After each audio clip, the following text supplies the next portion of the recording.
The TigerCat Hydrostatic Drive Demonstrator. This apparatus incorporates the same types of hydraulic components that we find in TigerCat hydrostatic skidders and drive-to-tree feller bunchers.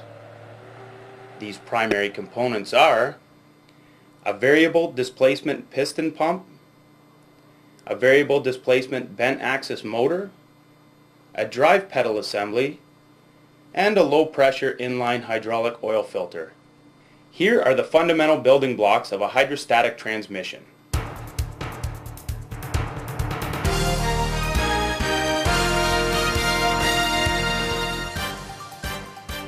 We will see that the principles governing the function and control of the hydrostatic demonstrator are embodied in TigerCat's reliable and smooth-running skidders and wheeled feller bunchers. Now let's take a closer look at TigerCat's hydrostatic drive demonstrator. The hydrostatic demonstrator is fitted with a proportional double pedal drive control valve.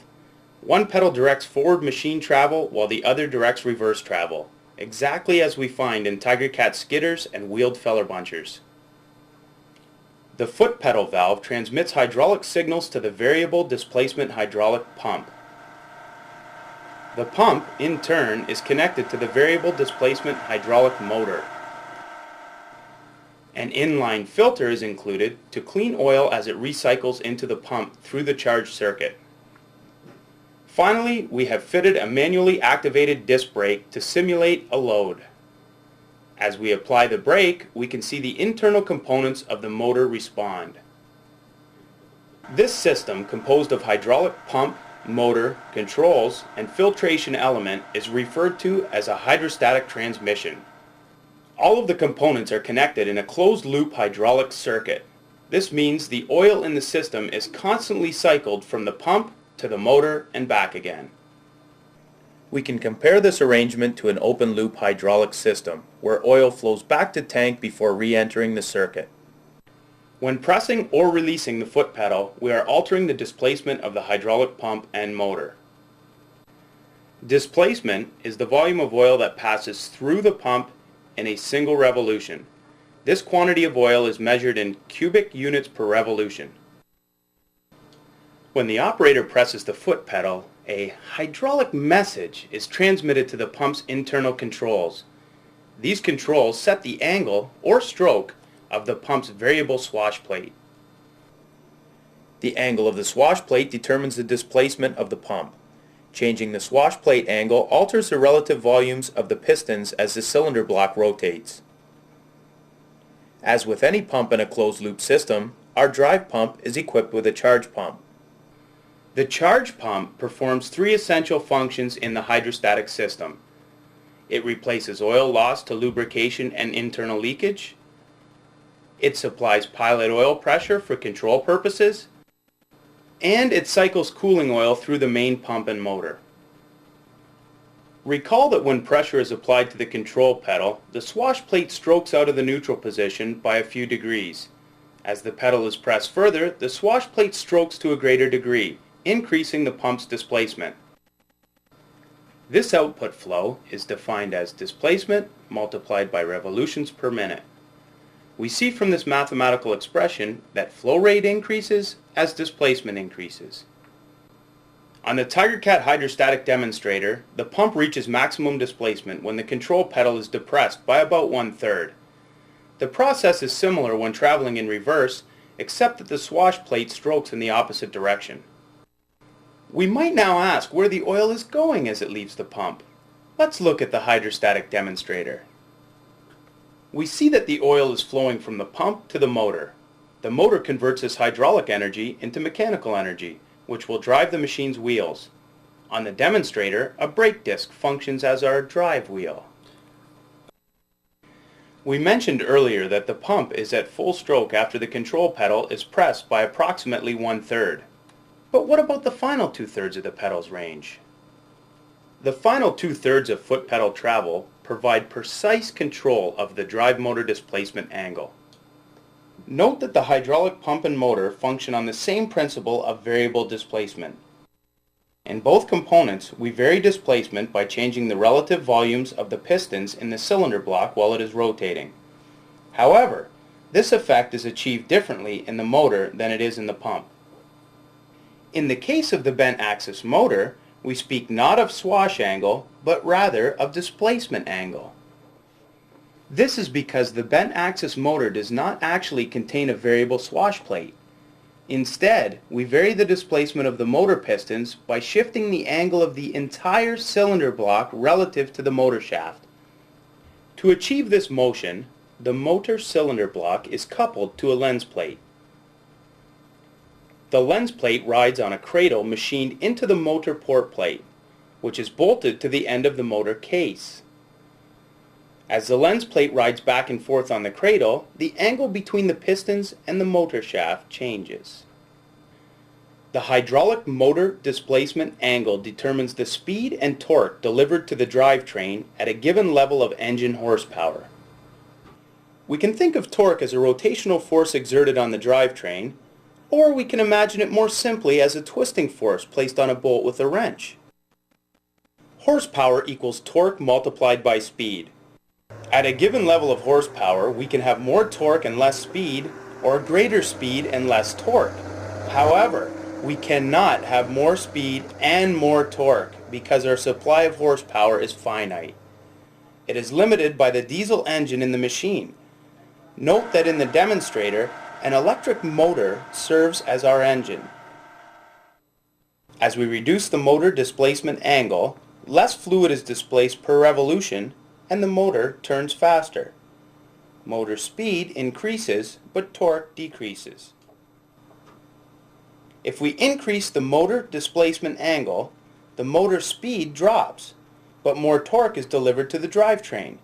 This additional torque may be required if a machine is climbing a slope or pulling a heavy load. We can see from the TigerCat hydrostatic demonstrator that the operator of a hydrostatic machine easily controls travel speed in forward or reverse simply by pressing the drive pedal.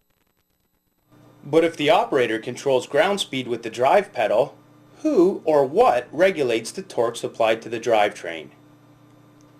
Suppose a skidder encounters a steep hill or soft terrain.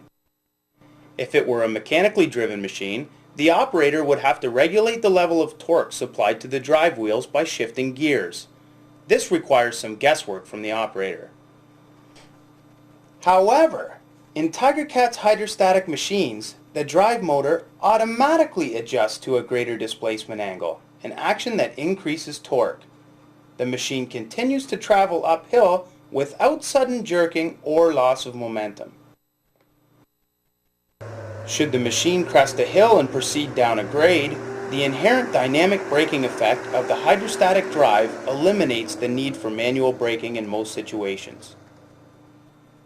The hydrostatic drive is protected at maximum load by the pressure override system. The pressure override allows high pressure to be maintained without damaging the components or generating excessive heat. Relief valves are included as a fast-acting safety feature should the pressure override not react quickly enough. Changing direction from forward to reverse can be performed instantaneously without damaging the drivetrain or transmission. In fact, both pedals can be pressed at once with no adverse effect. The long service life of hydrostatic components is dependent upon three major factors: the cleanliness of hydraulic fluid, this is ensured by regular filter changes, the use of proper hydraulic fluid, your service manual lists the recommended types and brands, and prevention of overheating. The machine must not be allowed to run at excessive hydraulic oil temperatures. Regular filter changes are critical to machine maintenance. From the outside, one oil filter looks much like any other.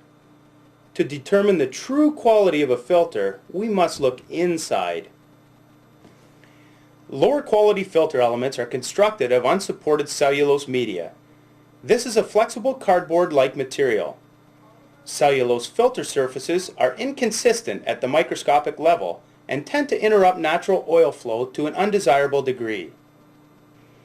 And because the cellulose filter element is not supported with rigid material, a collapse and resulting flow blockage is possible.